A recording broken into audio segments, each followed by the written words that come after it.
Well, it basically happened that we were very young and very stupid once again. Um, you're drinking Italian beer. No, Yeah. it's all about freedom, you know. Yeah. Hmm. Every night it was really wild, and with darkness over happiness, you know. Maybe one day we'll be the new metal country.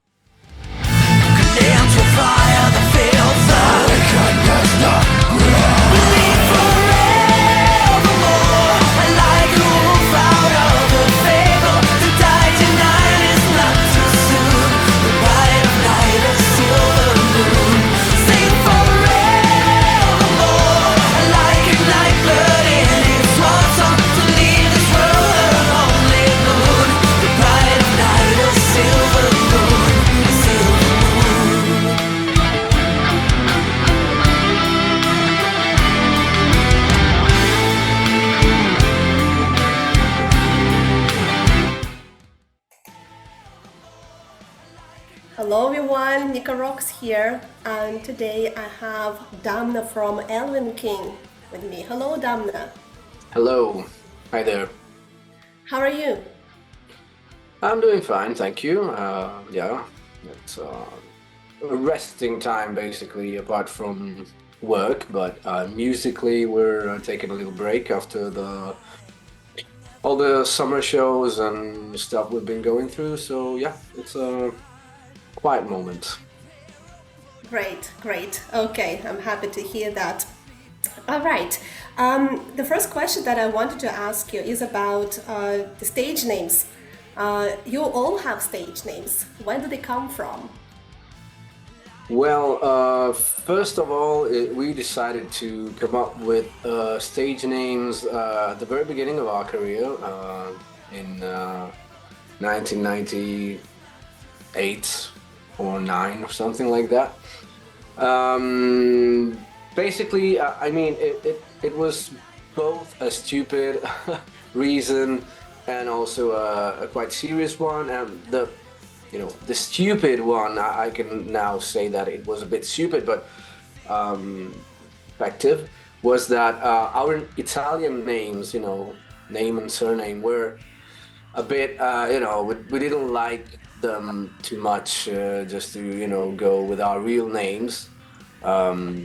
So we wanted to use a stage name to, cover that a little bit because we didn't like our names basically. So as stupid as it can be, but yeah, it was more like to create a character and leave our true, real selves out of the way for at least when we were on stage or playing or just, making photos and put them on a CD booklet and, not having our real names there. So basically, that was the first. Reason, but also we were really into fantasy literature, especially at the time, or so we liked the idea of kind of portraying someone else or some kind of a character that was coming out of an imaginary world, not real world. So basically, yeah, the two reasons were intertwined, but maybe this second one is a bit more, into the concept of the band because basically we wanted to create something that was out of this world, that Yeah, was not real, that was coming out from our imagination, basically. yeah, I can definitely see the rationale behind it. Speaking about creating something unusual, why paganism? Well, paganism is can mean many different things, and through the years, especially in music, uh, it has portrayed a lot of different meanings. When they say pagan metal, you immediately think of a metal band that plays this kind of a folk slash extreme metal. Usually, that's the first thing that you think about. But basically, we've been dealing with this theme with this kind of topic since the very beginning, and we were and this kind of like folk metal, extreme folk metal didn't even exist, or at least there were some bands that were playing this kind of a Viking metal, truly influenced by Bathory, you know, the really first examples of this kind of sound. So the word pagan metal didn't even exist at the time. But we were influenced by, first of all, a band called Skyclad, who was playing folk metal at the time, and they were basically the originators of this kind of music. And the lyricist and singer, Martin Walker, was really into this kind of theme, and we were really into this kind of thing. We were interested by by his lyrics and the things that he wrote, especially with his former band Sabbath. And I think that was the spark that made us being interested in the theme, in paganism in general. Then literature and books came, and we kind of started to grow our knowledge and our will to include this philosophy in our music. But as I said, it can mean many things, and it's very personal. Our meaning of paganism is very personal, and it can be sparked from an idea of willing to be different, willing to be proud of being, out of the crowd in a way. But it can mean many things, how can you be different, religious-wise or society-wise, or, there are many levels on which you can read the word paganism and the philosophy that's behind it. So we could talk for hours, but basically this is the surface of what we're talking about. Is it what pagan revolution is about? Yeah, pagan revolution is an aspect of this. The aspect that's more to deal with society, and in modern times, how people that's usually outcast and that is usually labeled as different from society is left on the side by society. So basically, pagan revolution is about this part, this side of how we intend paganism. So yes, it's about a mental revolution. It's about how we could be, how we should feel proud of being different. If we are left aside by society, it's a good thing in the end, I believe. Yeah, I think it's important to convince everyone that it's not a cult or anything like that. It's nothing about dangerous. It's it can be a cult in a way, and it doesn't have to be dangerous in the religious way. I mean, like a religious brainwashing. That's what I mean by cult. Yeah. Absolutely not. No, it's all about freedom, Yeah. Mm-hmm. If you have to be free to think with your own head. So no, it's absolutely not what you say, like a sect. It is not a sect. Yeah, it's just to break stereotypes, because I understand that maybe people who are going to give it a listen for the first time, they'll be like, what? Pagan revolution? What are you going to do? So yeah, it's much deeper than that, of course. So thanks for breaking this down. But if on the surface they're afraid of this, then it's good. I mean, it's not for them. It means it's not for them. They can stay out of our work. Definitely. Definitely, yeah.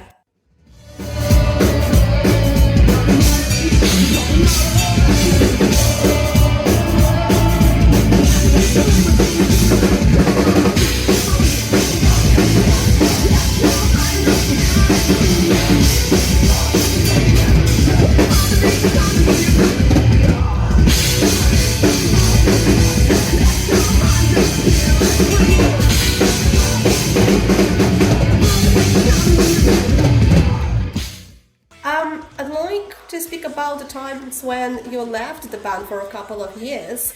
Yeah. What happened and what were you doing in the meantime?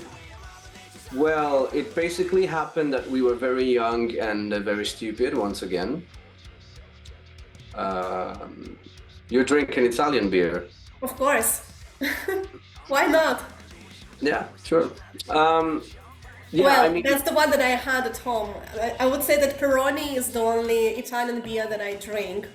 okay, Otherwise, I would be drinking wine. okay, I don't drink any other Italian beer. okay. Um, so yeah, as I said, we were very young still, and at the beginning of our journey, and we were yeah, a bit stupid. I'm gonna say that again because the young age sometimes is not the wisest period of your life, and it wasn't for sure for our lives and all for our band in that period. There were things that we were not we were not agreeing on, and then we just decided to go separate ways, and it was stupid because when you look back at it, there were not they were not serious reasons to just destroy something that we were hardly building together. And if we look at the very first period of our band, it was really a great time for us, and it was a shame to just destroy that. But yeah, it happened, and they made we were writing songs together in that period, and they just I took my own songs or the things I was writing, and I took them with me, and I just recorded them. I recorded a demo in those years for I was like forming a new band that was playing basically folk metal, and I was focusing a lot on the folk element, while Elvenking went on with a different singer. We all know that story, and they recorded the remaining songs that they had. They wrote some more, and they just picked up the new singer and made that the second album Weird. And yeah, we did that separate ways, but then we met again, me and Nathan, the guitarist, and it was just like, okay, let's stop this and let's get together again, and let's get back to what we were doing together, because that was important. That was the core of Elvenking. So yeah, the rest is history, basically. And everybody seemed happy with that. Yeah, yeah, yeah. It was for the best. Yeah. It made sense. If it didn't, we probably wouldn't have get together back again. But it really made sense. We still had stuff to do and to do it together, and it really made sense. So yeah. Yeah, right. And you even played at Wacken in 2016, is that correct? Yes, it's true. Yeah. Yeah, what was it like? It was great. It was great. I mean, Wacken is, we all know, is one of the best, the biggest, the wildest festivals, metal festivals there are in the whole history, in the whole world. So yeah, we were there as fans back in. I think the first time we went there, we went to Wacken with the whole band.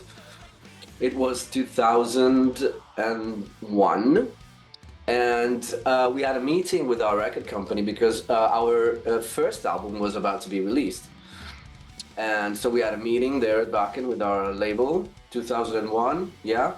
And yeah, that was our first time. And then, I personally went back Uh, so as a fan, as a listener, we enjoyed the festivals, but as a musician, is really something else. It's like Disney World, It's you have the best crew, you have the best stages. It's great, yeah. But it's not the only one. I mean, there are other great festivals, but yeah, Wacken is like a dream come true when they just call you and would like you to play a Wacken. Yeah, cool. Who called you? The organizers? Yeah, through our booking agency, but yeah, they approached us and yeah, Right. and hopefully we will play there again. Hopefully. Yeah, I was going to ask you, is there a festival or maybe a band you'd like to perform with in the future? So you would like to perform at Wacken again? Yeah, of course, Yeah, of sure. course. You know Any other the festivals, bands? summer festivals are always great, especially the big German ones, or well, there are some good ones also out of Germany nowadays. But there are very good ones out of Germany, actually. But yeah, I mean, any summer festival is welcome for us. It's one of the best times of the year for us when we get to play at festivals in the summer because when you tour is something, but when you're playing at festivals, it's a totally different thing. The atmosphere, the fact there are a lot of bands, and you can enjoy also watching a lot of other bands. It's makes it great. As an experience, and also, yeah, other bands. And there are a lot of bands we already played with, and it's always great. I mean, I don't have any. Of course, I could say Iron Maiden, but it's if it has to happen, it Great will. time. If not, I will be fine. As long as I get to see them as a fan, I'm gonna be happy. Sure, I understand. We mentioned the German scene and German festivals, and indeed, metal seems to be part of German culture, musical culture, Yeah. which is unfortunately quite different from Italy. In your opinion, what should happen that in order to make metal also part of Italian culture, at least northern Italy? No. I know we can roll our eyes and think, oh, it's never gonna happen. But is You there know, is there any hope? if it didn't happen when metal was hyper popular in the 80s, or I don't know if there will be any hope for that. But things have gone better through the years. We've experienced that as a band. Um, in the 90s, it was a disaster. It was a complete disaster. There were no live clubs. There was basically nothing for metal bands or hard rock bands.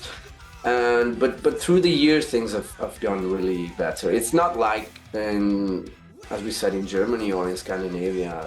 It will never happen. It's also a cultural thing. I mean, there will always be a fan base, and it will be a niche, but it's not going to be popular as it's in Scandinavia or in Germany or in some other parts of the world. But what I'm seeing nowadays, I really was kind of without hope in the latest years, but I'm seeing that a lot of the shows that have been going on in Italy have a lot of people attending. There are sold outs for bands that have never sold out in the past, and I don't know what's happening. I don't know if the new generations are really starting to listen to heavy metal. There are small signs of that, and it's positive. So who knows? Maybe one day will be the new metal country. I don't have high hopes though, but who knows? Yeah, but who knows? Let's hope for the better. Yeah. Yes. Uh, well, speaking about the bands, other bands, you've shared the stage with a lot of great bands, and I bet you have to also funny stories from your tours. Would you like to share one of them? Sorry, I didn't get the last. Yeah. Yeah. Would you like to share maybe one of the funny stories that happened to you on tour, maybe Oh, backstage when you met other bands? I often I get this question asked, but I never can think of any you know incredible thing that happens. Well, not incredible, maybe just something funny or something amusing. No, probably we're too boring. I don't know. No. As a band, probably, but no. I mean, it's great when you play with other bands, to get to know them and have a great experience. I mean, with the last tour we made in the U.S. and Canada and in Northern America with Ailstorm, it was just great to share a tour with a bunch of good people that is just there and helping you out if you need a hand, or just having a good moment, or drink a beer or have a talk. It's great when that happens, because I also know, personally, it never happened, or never so it was never so bad, but I know of bands that really had bad experiences on tour with playing with other bands, like supporting or being the opener for certain tours or festivals. But actually, no, we never had any bad experience. So it's just great to be there and have a good time. It's yeah, that's the coolest thing. When everything is smooth and everything is just working out. So. Okay. Is there anything that you notice about different crowds, different metalheads around the world? For example, how Canadian or an American crowd is different from Italian metalheads? Well, the cool thing about the North American tour is that every night it was really wild, in both in the States and in Canada. So the crowd was really into the show. A lot of people singing the songs, and a lot of people who didn't know was still participating, and coming to us after the show and saying, "I never listened to you, but you're so great." And at the same time, people, "I've been waiting for Elvenking, for about 20 years. Finally, you're here." It was great. We never toured, we never made long tours in the US, so that was really special. As it was special when we played in Japan. The Japanese crowds are really one of a kind. They're so warm, and they're so like thankful, for the band to be there, just be there and play. They are like thanking you a million times because you're there and you're playing for them. It's they're coming with gifts and a lot of warmth, which is very good. I mean, you feel like you have a connection, and you have someone that's really enjoying what you're doing, and that's great when you play live. I mean, that's one of the best rewards that you can have from a crowd, when they let you know that they're really enjoying what they're listening or seeing. Yeah, do they also know the lyrics by heart?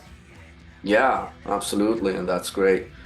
And yeah, it's amazing. It's just amazing when you see that they're just singing the every word of the lyrics. It's okay. I mean, someone's listening to us finally.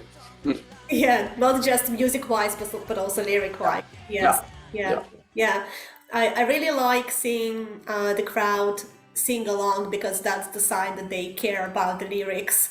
yeah. Yeah. True, true. Also because the lyrics are very important to us. I mean, we spend a lot of energies and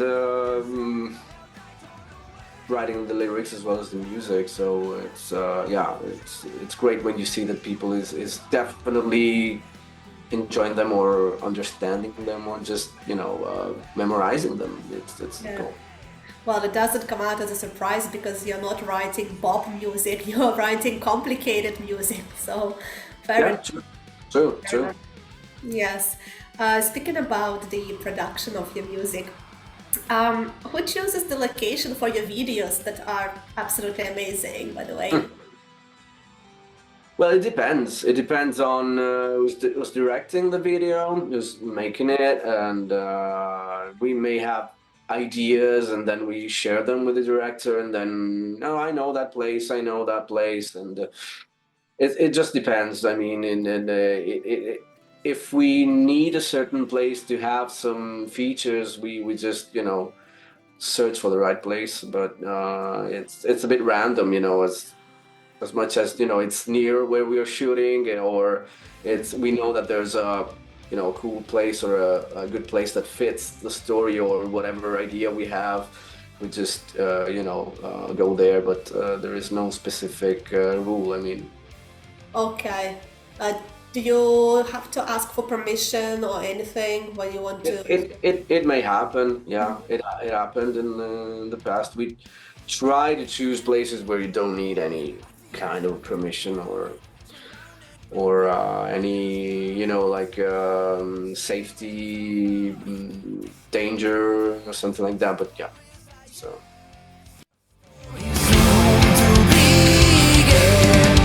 On the altar of oracles, rules I dispose. Dead face and aftermath. What a crescent shaped moon in the dark of the woods. Magic.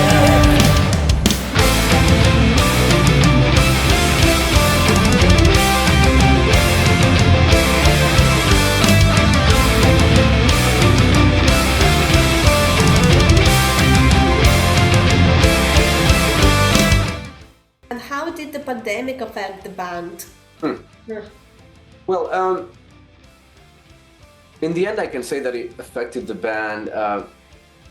I don't want to sound rude or politically incorrect, but it affected the band in a positive way, actually.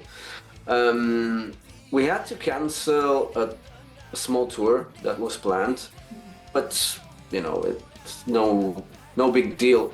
The good thing is that we had all the time to write a lot of music, and we basically wrote both the album that we just released and the new one.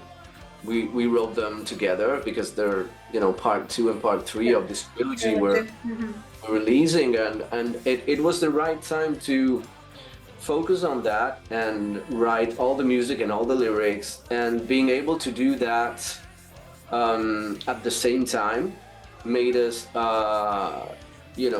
do it made it easier for us because it was really hard to come up with the music and the lyrics of this trilogy, and made it in three separate periods in time would have been really even more difficult because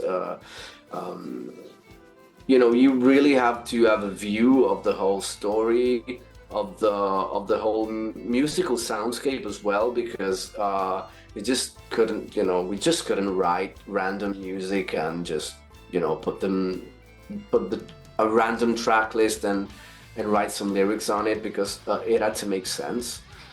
So yeah, it was great to be able to do the two albums together, all the music, and then just split the right song in the right chapter, something that was really helpful, and also the lyrics, of course. It was a bad time, but yeah, I have to be sincere. It was good for us in that term. Good, yes, and I also bet you managed to catch up on other things that you hadn't had time for, and maybe have some rest after all. Yeah, probably for the wrong reason, but that's what happened. I mean, Yes, yeah, can't deny it. yeah. So now, looking back, would you say that Elven King are now in their prime? I don't know. I don't know. It's not up to me to say that. Um, I think it's a good moment for the band, and because we're really active. We're doing a lot of of shows where we had a big tour last year. We're gonna have a big tour coming this next year. We're about to release this final chapter of the trilogy. We have a lot of things coming up. So yeah, it's a very good moment for Elvenking, and probably it's never been so good. Even if we're, active since 1997, so it probably took us a long time to to be so yeah to reach this kind of good moment. But yeah, it's a really good time for us. Yeah, right. I see. I feel like maybe it's an age thing or something, but lately, well, myself, it's also something that I happen to hear more often is that that band is not like they used to be at the beginning of their career. They're never going to produce that quality music again, and it's something that worries a lot of fans. Yeah, Speaking about famous bands in particular, if you know what I mean. And yeah, for yeah. me, I don't think that this is the case for Elven King. I think that you guys are getting better and better. So that's the reason. That's the reason why I'm asking you. So do you think that you are entering that, that you start blooming like late bloomers? Probably it's a late blooming. Yeah, Yeah. I mean it's good to know that. It's good to know this from the outside because it's always difficult to have a clear Objective opinion. perception from the Yeah. inside. For us it feels great, and it feels like we still have fuel in the tank, as they say. So it's yeah, we're still wanting to write new music, and we think that yeah, our latest albums uh, are not to be considered as like the last bad albums of a band that's slowly, dying. But we Yeah. don't feel like that. But of course, it has to come from the outside, this perception. So I'm glad to hear that someone is saying this, because it really complies with how we feel. So it's Very yeah, good. good to know. Thank you. No problem at all. I'm happy I have the chance to say that in person. Cool. All right. Okay. Um, Speaking about performing, what's your most favorite song to perform on stage, to play live? Ooh, these are the difficult questions for me, because it changes all the time. I don't know. I mean, this old set list that we played this last year was really fun. I think that I will pick up a song from that because it's a fresh one, and I would go with the Moonbeam Stone Circle because it's a song that it's a fast song that has some also really theatrical and eerie moments, which I really love. Since I don't consider myself as a singer, but I like to see myself as a performer, and when there are these theatrical parts, it's I'm really glad. So yeah, I would go for this one, but tomorrow I would probably change my mind. Okay, I bet it depends on various factors. Yeah. Yeah. Oh, tough Yeah. choice. Okay. And speaking about performance and theater, how long does it take you to put on your stage makeup? Well, not a lot, but I like to be ready an hour before, just to do it with a certain, you know, calm, Yeah, and peace of not mind. just, Yeah. yeah, not just rush it, and try to enter the mood of the performance. It's basically impossible to do that because usually backstages are loud and crowded, and a lot of people being stupid and drinking, the usual stuff. But yeah, I would say that I like to get ready an hour before and try to enter the mood, even if it's not always possible. But yeah. But yeah, if we only have to think about the makeup, it's, I don't know, 15 minutes and it's on. Right. Okay. Let's speak about your artwork. I've read in one of the interviews that you've collaborated with the same artist that designs album covers for Powerwolf. Is that right? Yeah, she's Sofia Dankova. She's a great artist. Okay. And how did that collaboration happen? How did you get in touch with her? Yeah, exactly. We just saw her works, and we were, coming from a lot of different artists, and we're very picky when we have to choose our artists. You know, we have like really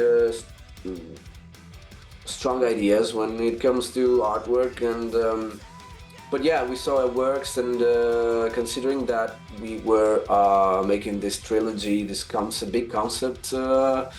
3 albums trilogy, we thought that we needed um, illustrations, like a little bit old school illustrations. So when we saw her works, we just said, okay, she would be the right one, and yeah, we contacted her. We discovered that she was a fan of Elvenking, so that was a plus. That was really really cool, and she's a really sweet person. She's great, and her quality, apart from the fact that she's great, and you can see that yourself, but the I think that her biggest quality is that when you just explain to her the idea that you have, most of the times, and that is like 99% of the time, she comes up with the idea that you had in your mind, and that's great. She already, she understands immediately what you need, and she comes up with, sketches, but among those sketches, there's always the right idea already. So yeah, she's great. Wow, perfect match. Yeah. All right. And there is another question that I wanted to ask you, based on one of the interviews that I've read and watched. You mentioned in one of the interviews something about D&D, but Elvenking based at D&D. What was that? It's something that's been in the works for a while. There is this group of fans and supporters that are developing like modules for D&D based on the story of this trilogy. Okay. Yeah, so I had a look at it, at some of these modules. It really looks great. Being myself a former D&D player, because when I was younger I used to play D&D, so it's always exciting when I don't play anymore. I don't have the time, but it's always exciting to talk about it. And seeing that someone is like developing something based on our story, it's really cool. So at one point, this thing will be released. I don't know when or how, but yeah. Cool. I'm sure that a lot of D&D fans will be happy. Yeah, hopefully. Okay, okay. Elvikin has been around for a very long time, and if you could go back in time when you just joined the band, what would you say to your younger self?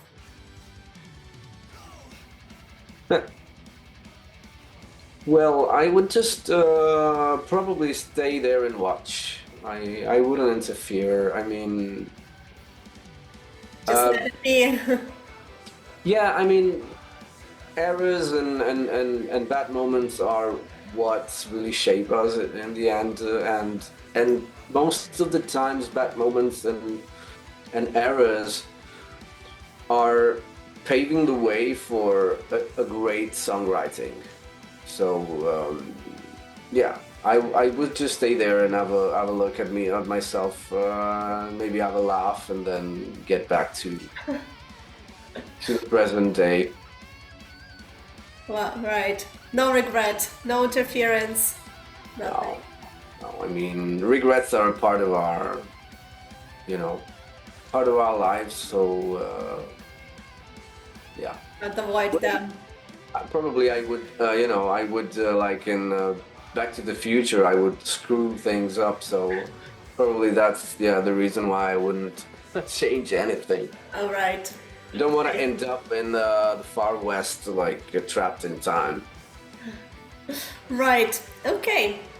Now, Damna, if you don't mind, I'm going to ask you a set of questions that have two options, and you need to choose one. Pick one. Okay. Try not to think about it too much, okay? I might Okay. ask you some follow-up questions, but you have a choice of two, and try Okay. to pick them quickly, okay?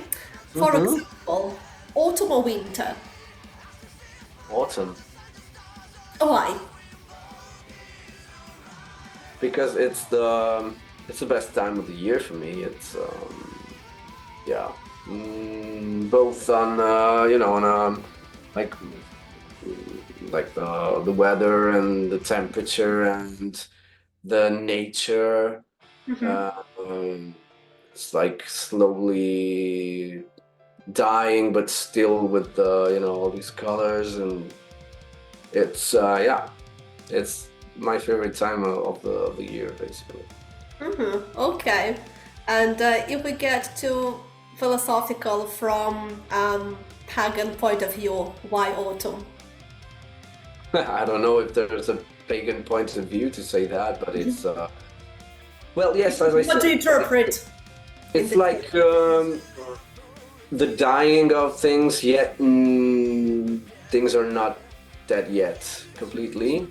So it's like I love that feeling, and it's you're getting out of the sunny and happy and summer feeling that I really don't enjoy that much. I just live with it, but yeah,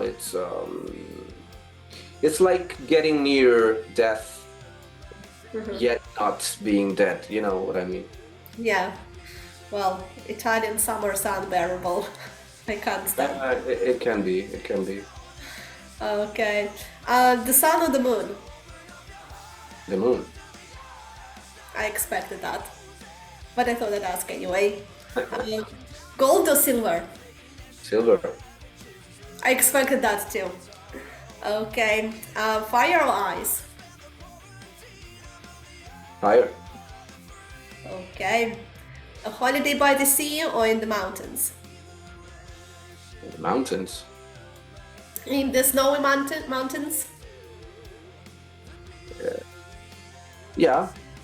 With a chance to get out of it, then it gets too hard. Yeah. Do you often go there? Not as much as I'd like. Not as much as I'd like to, but yeah, it's yeah. The region where we live is like midways from the sea and the mountains, so we're pretty lucky here because it's like a 40 minutes drive and you can be in the mountains, or like 20 minutes and you're at the seaside. So it's basically a good place to live. Yeah, definitely. Horror or sci-fi? Horror. Peter Jackson or Tim Burton? Yeah, that's tough, but Tim Burton. Why? But it's painful because I also love Peter Jackson so much.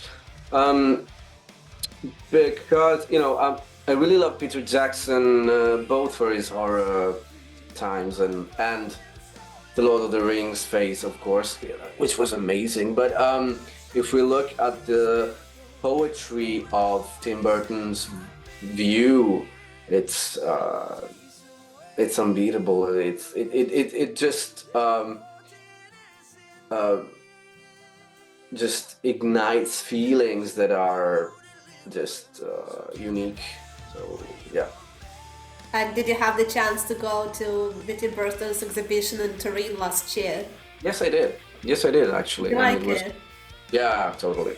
I mean, it was a nice way to see, some of the all the props of the movies, and it was really well done with all the music, and that's a great place, the place in Turin where they have this cinema exhibition. It's there all year basically, but sometimes, as they did with Tim Burton, they make these special exhibitions. They made one for Dario Argento, for example, which I went to, and yeah, that's great. And yeah, the building is historical, and it's if you have the chance to be in Turin, it's Yeah. great.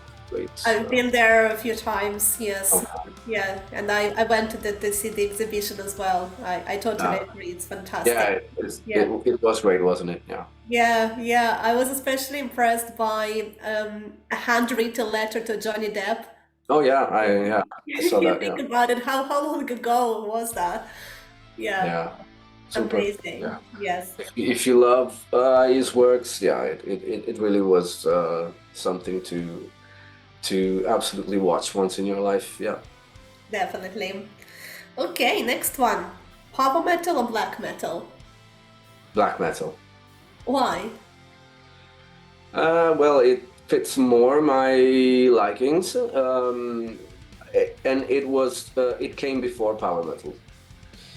And in my history of as a metal fan, I started listening to black metal. It was 1996, 1997, more or less. I was 15, 16 years old, and I fell in love with that sound.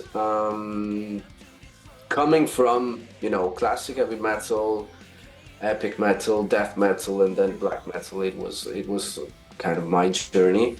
But then I also, started listening a couple of years later to some of the power metal bands of those years. So power metal of the 90s, basically early 90s, mid 90s, which I love. But yeah, if I have to pick up, I would go with darkness over happiness. If we have to, pinpoint, Yeah. or How even if power metal is not only happiness, sure. the sound most of the times brings you to a more, happy way, instead of black metal, which is, of course, most of the times it's dark. Yeah, because power metal is also sometimes speed metal, so it makes you Exactly. more energized. So maybe when you do exercise, you listen to power metal. So Yeah, exactly. different purpose. Yeah, well, when it was like more like speed metal, or the power epic metal of bands like Blind Guardian, for example, that was really I was really into it. But yeah, if we have to just pick one, I would go with the black metal album. Yeah. Right. Okay. Board games or video games? Yeah. Uh, Video games, but of a certain kind. So we have to be very specific there, okay? Okay. Can you be specific, please? Point and click adventure games. Okay. Over board games, and then yeah. Even if I love also board games, but or some kind of board games, but yeah, we go with Yeah. As you mentioned before, board games might be too time consuming, like D&D, for example. Yeah. Yeah. Okay, yeah. Yeah, that's the thing. Okay. Mulled wine or whiskey? Which was the first one? Mulled Mulled wine? wine. Mulled wine. I'm not a big drinker. I'm not a heavy drinker. But if I have in front of me a glass of wine or a glass of whiskey, I would go for the wine. I'm not a fan of whiskey, actually. I mean, it's Okay. fun, but I just don't care about it. Okay. Then mulled wine, or let's say wine or beer? Beer. Beer. But Wait, metal as has I said, after all. I'm not very passionate about drinking. I mean, it's yeah. Yeah. Okay. All right. Well, that was the last question, actually. Okay. Well, thank you so much for your time. Thank you for your availability. I know that you are busy, so No thanks problem. indeed. Thank Thank you. you very much. Thank you very much. It was great. I stray far away towards the